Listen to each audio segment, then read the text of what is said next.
संतोष राज DJ Bhojpuri पुनर्वास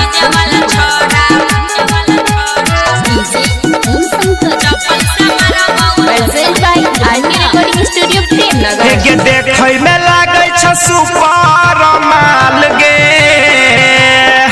हाँ तनी तनी छुबा दे अपन गाल गे कमर हिला बहना कह सके गे कमर हिला बहना कह सके हिला हेरे चपल से मारा बहु डीजे वाला छोरा बजबे जब बेसी बहोई सके हेरे चपल से मारा बहु डीजे वाला छोरा बजबे जब बेसी बहोई सके लोर सुया से सीध बुझले चपल से मारा बहु डीजे वाला छोरा डीजे संतोष राज डीजे गे नचबे न छौरी तबर जे छौरा सब छै गे एक नंबर छिहत्तरा सुधारो देबो अच्छा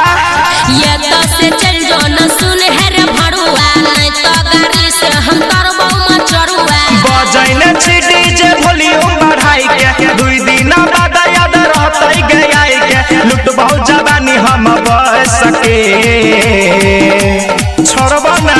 हेरे चपल से मारा बहु डीजे वाला छोरा बजबे जे बेसी बहोई सके हेरे चपल से मारा बहु डीजे वाला छोरा बजबे जे बेसी बहोई सके चपल से मारा बहु डीजे वाला छोरा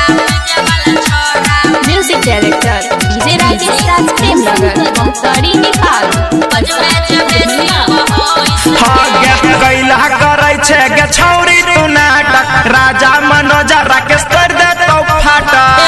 दूसरा ला धमकी देखै है भगले अच्छा बेसी जे बोलबे देबो मुंह फोड़ रे करबे बलचोरी देबो हम छोड़ रे 20,000 में कइने छियो साटा करबे न नाच त लग जेतै घाटा कैला भागै छै तू रुई सके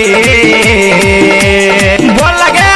हेरे चपल से मारा बहु डीजे वाला छोरा बजबे जे बेसी बहोई सके हेरे सुमन सोना तोरा चपल से मारा तो बजबे जे बेसी बहोई सके